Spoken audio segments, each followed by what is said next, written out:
Assalamualaikum. Halo Sobat Kultura. Perkenalkan kami dari tim 9 yang beranggotakan Saya Iqbal dari Aladan dengan NIM A1123045. saya Monika Lensia dengan NIM A1A1230666. Saya Jovina Faradila Safitri dengan NIM A1123073. Pada kesempatan kali ini, kami akan membahas pendidikan multikultural dan kebudayaan suku anak dalam atau juga dikenal suku Pugu. Oke, langsung saja. Mari kita belajar mengenai pendidikan multikultural dan kebudayaan suku anak dalam. A few moments later. Halo Sobat Kultura, ada yang tahu nggak apa itu pendidikan multikultural?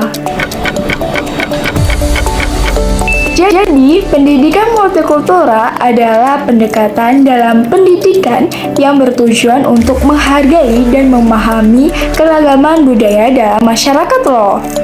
Pendekatan ini menekankan untuk mengakui dan menghormati perbedaan ras, etnis, budaya, bahasa, agama, dan latar belakang sosial lainnya. Tujuan utama pendidikan multikultural yaitu untuk mempromosikan kesetaraan, toleransi, dan inklusi di lingkungan sekolah sehingga siswa merasa diterima dan dihargai. Nah, di dalam pendidikan multikultural itu ada beberapa aspek penting loh Sobat Kultura. Yang pertama yaitu kurikulum inklusif, di mana materinya mencakup dari berbagai perspektif budaya dan sejarah dari berbagai kelompok etnis dan budaya. Yang kedua yaitu pembelajaran dan pengajaran dengan menggunakan metode yang mendukung keragaman dan mengakomodasi gaya belajar yang berbeda. Yang ketiga yaitu keadilan sosial dengan menyoroti isu-isu ketidakadilan dan ketidaksetaraan dalam masyarakat serta mendorong siswa untuk berpikir kritis dan berperan aktif dalam mempromosikan perubahan sosial. Yang keempat yaitu lingkungan sekolah yang inklusif dengan menciptakan suasana sekolah yang mendukung dan menghormati perbedaan sehingga setiap individu merasakan kenyamanan, keamanan, dan dapat diterima.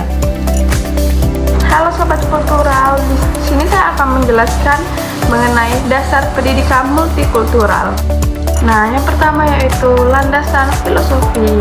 Nah, Sobat Kultural sudah tahu belum landasan filosofi itu didasari dengan apa? Sini aku kasih tahu. Landasan filosofi didasari dengan prinsip-prinsip keadilan sosial, hak asasi manusia, dan demokrasi. Nah, landasan ini bertujuan untuk membangun masyarakat yang adil dan inklusif bagi seluruh individu tanpa memandang latar belakang, budaya, atau etnis. Nah, yang kedua yaitu landasan sosiologi. Nah, Sobat Kultural, keberagaman budaya adalah suatu kenyataan yang perlu dihargai dan diakui. Yang ketiga yaitu landasan psikologis. Pendidikan multikultural memperhatikan perkembangan identitas individu dan kebutuhan psikologis untuk pengakuan dan penerimaan. Ini penting untuk kesehatan mental dan perkembangan emosional siswa. Nah, yang keempat yaitu landasan yuridis. Banyak negara memiliki kerangka hukum yang mendukung hak-hak kelompok minoritas dan mendorong inklusif dan keadilan dalam pendidikan. Nah, Sobat Kultural, itu tadi penjelasan mengenai dasar pendidikan multikultural. Nah, tujuan pendidikan multikultural yaitu yang pertama ada penghargaan terhadap keberagaman, terus kedua mengembangkan kesadaran kritis, ketiga yaitu meningkatkan toleransi dan inklusif, yang keempat mempersiapkan siswa untuk kehidupan global, dan yang kelima yaitu memperkuat identitas dan kebanggaan diri. Nah, itulah beberapa tujuan pendidikan multikultural. Nah, selanjutnya fungsi pendidikan multikultural, yaitu yang pertama ada fungsi edukatif. Nah, Sobat Kultural, fungsi edukatif ini mengajarkan pengetahuan dan keterampilan yang dibutuhkan untuk memahami dan menghargai keberagaman budaya. Nah, yang kedua yaitu ada fungsi sosialisasi. Fungsi sosialisasi membantu siswa menginternalisasi nilai-nilai dan norma-norma masyarakat yang inklusif dan adil. Fungsi yang ketiga yaitu fungsi pengembangan pribadi. Fungsi pengembangan pribadi mendorong perkembangan pribadi yang sehat, melalui penghargaan terhadap identitas dan budaya individu. Fungsi yang keempat yaitu fungsi ekonomi. Fungsi ekonomi mempersiapkan siswa untuk berpartisipasi dalam ekonomi global yang semakin terhubung dan beragam. Nah, Sobat Kultural, pendidikan multikultural dengan dasar yang kokoh serta tujuan dan fungsi yang jelas berperan penting dalam membentuk generasi yang toleran, inklusif, dan siap menghadapi tentang global. Sejarah pendidikan multikultural. Sejarah pendidikan multikultural dapat ditelusuri melalui beberapa tahapan penting yang mencerminkan perubahan sosial, politik, dan pendidikan di berbagai belahan dunia. Berikut adalah garis besar perkembangan pendidikan multikultural. Yang pertama, awal abad ke-20. Latar belakang dan perkembangan awal. A. Awal gerakan keadilan sosial. Pada awal abad ke-20, terutama di Amerika Serikat, ada gerakan yang menekankan pentingnya kesetaraan dan keadilan sosial. Kelompok minoritas mulai menentukan hak-hak mereka, termasuk akses yang setara terhadap pendidikan. B. Progresivisme. Pendekatan pendidikan progresif oleh tokoh seperti John Dewey menekankan pentingnya pendidikan yang relevan dan pengalaman siswa dan masyarakatnya, termasuk memahami keragaman. Kedua, era 1960-an dan 1970-an, kebangkitan gerakan hak-hak sipil. A. Gerakan hak sipil di Amerika Serikat. Gerakan hak-hak sipil yang dipimpin oleh tokoh-tokoh seperti Martin Luther King Jr. menyoroti diskriminasi rasial dan menuntut persamaan hak, termasuk dalam bidang pendidikan. Ini mendorong reformasi pendidikan untuk lebih inklusif. B. Undang-Undang Hak Sipil 1964. Undang-undang ini melarang diskriminasi di berbagai sektor, termasuk pendidikan, dan menjadi dasar bagi perkembangan pendidikan multikultural. C. Pendidikan bilingual dan bikultural. Munculnya program pendidikan bilingual dan bikultural di sekolah-sekolah untuk mengakomodasi siswa dari latar belakang bahasa dan budaya yang berbeda. Yang ketiga, era 1980-an dan 1990-an. Pengakuan dan pengembangan kurikulum multikultural. A. Pengakuan akademik. Pendidikan multikultural mulai diakui secara akademik dan menjadi subjektif. Penelitian serta pengembangan kurikulum di perguruan tinggi. B. Pengembangan kurikulum. Sekolah-sekolah mulai mengembangkan kurikulum yang mencakup perspektif multikultural, termasuk studi tentang kontribusi kelompok minoritas dalam sejarah budaya. C. Teori kritis dan pendidikan. Penerapan teori kritis dalam pendidikan membantu memahami dan mengkritis struktur kekuasaan dan ketidakadilan yang ada dalam sistem pendidikan dan masyarakat luas. Keempat, abad ke-21, globalisasi dan pendidikan multikultural. Globalisasi, peningkatan interaksi global mendorong kebutuhan akan pendidikan yang mempersiapkan siswa untuk hidup dan bekerja dalam masyarakat yang beragam secara budaya. B. Teknologi dan media sosial. Kemajuan teknologi dan media sosial memungkinkan pertukaran budaya dan informasi yang lebih luas dan cepat, yang memperkuat pentingnya pendidikan multikultural. C. Gerakan sosial kontemporer. Gerakan seperti Black Lives Matter dan peningkatan kesadaran terhadap hak-hak LGBT+ meningkatkan pentingnya pendidikan yang inklusif dan adil. Yang kelima, pendidikan multikultural di berbagai negara. A. Amerika Serikat dianggap sebagai pionir dalam pengembangan pendidikan multikultural dengan banyak penelitian dan model pendidikan yang diadopsi di berbagai negara. B. Eropa.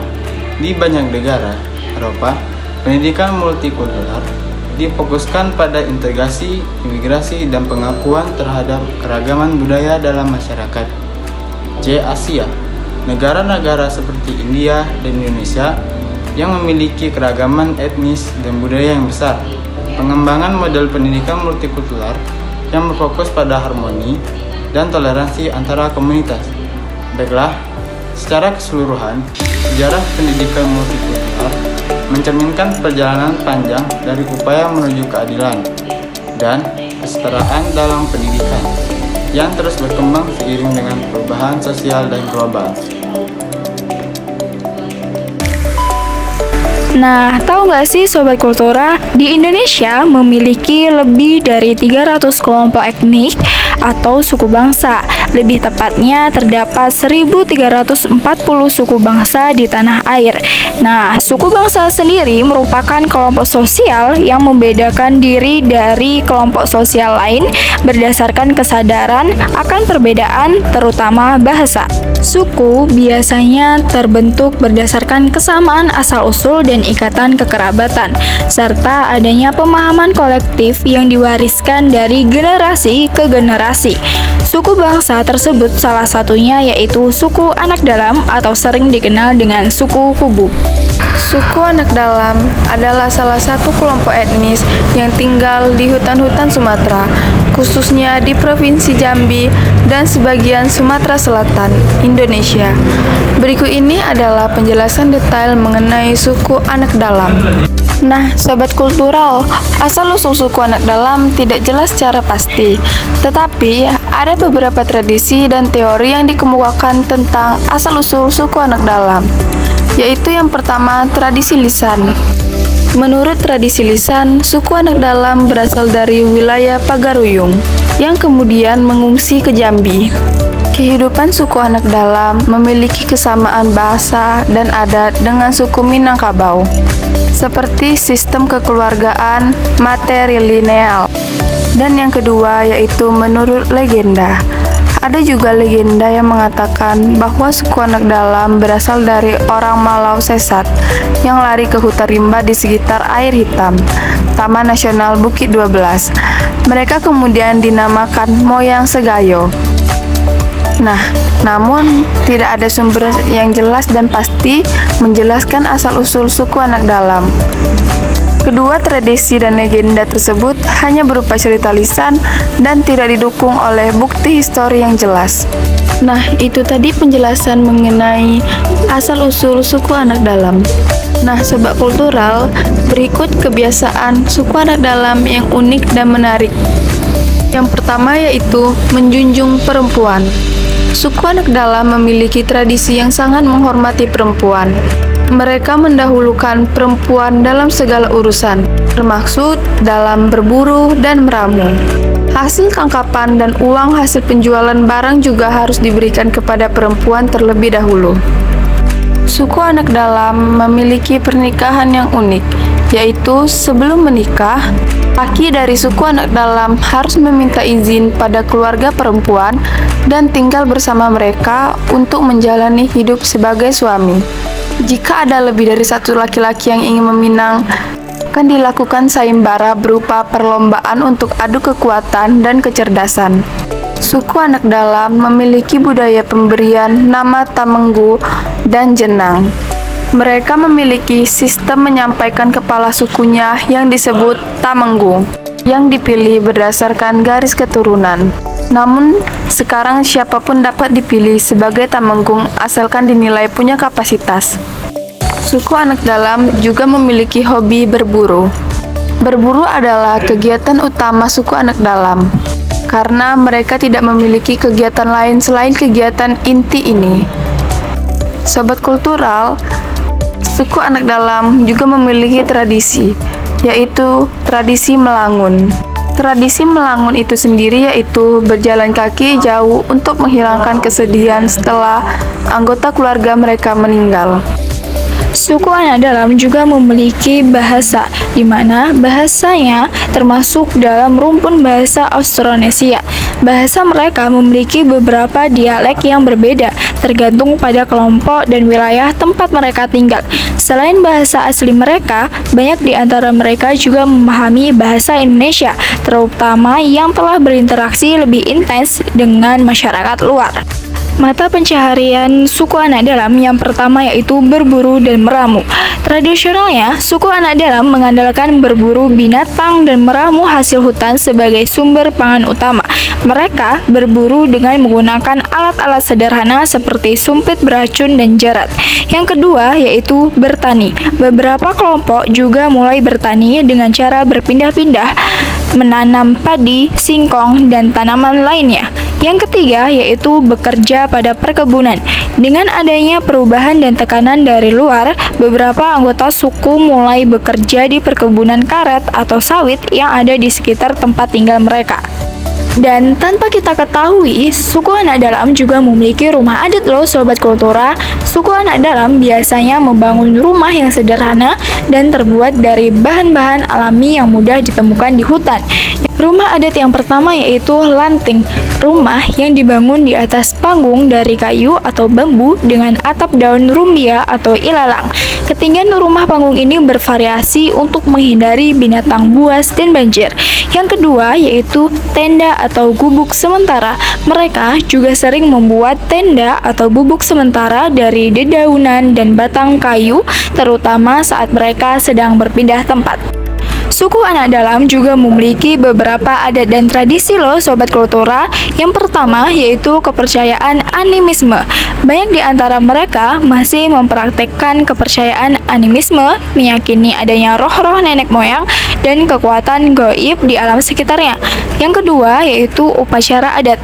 Beberapa upacara adat dilakukan untuk menghormati alam dan roh-roh nenek moyang, seperti upacara penguburan, pernikahan, dan upacara tolak bala. Dan yang ketiga yaitu hukum adat. Mereka memiliki sistem hukum adat sendiri yang mengatur kehidupan sosial, pernikahan, dan penyelesaian konflik. Nah, Sobat Kultura, di sini suku anak dalam juga memiliki perubahan dan tantangan. Yang pertama, deforestasi dan perkebunan, yaitu tekanan dari deforestasi dan ekspansi perkebunan telah mengurangi ruang hidup mereka, memaksa banyak di antara mereka untuk beradaptasi dengan kehidupan yang lebih menetap atau bekerja di luar komunitas tradisional mereka. Yang kedua, intervensi pemerintah dan NGO. Berbagai program pemerintah dan LSM berupaya untuk memberikan pendidikan, layanan kesehatan, dan pelatihan keterampilan bagi suku anak dalam. Namun, ini juga menghadirkan tantangan dalam mempertahankan identitas dan cara hidup tradisional mereka. Di bidang pendidikan dan kesehatannya, suku anak dalam masih diperlukannya upaya untuk menyediakan pendidikan formal dan layanan kesehatan bagi suku anak dalam masih terus berlangsung. Banyak di antara mereka yang kini mulai mendapatkan akses ke sekolah dan fasilitas kesehatan. Meskipun masih ada tantangan dalam mengatasi ketidakpercayaan dan keterbatasan geografis. Secara keseluruhan, suku anak dalam adalah contoh masyarakat yang hidup dengan harmoni dan lingkungan alam yang mereka huni. Namun, juga menghadapi berbagai tantangan dalam mempertahankan budaya dan cara hidup mereka di tengah perubahan yang cepat di sekitarnya.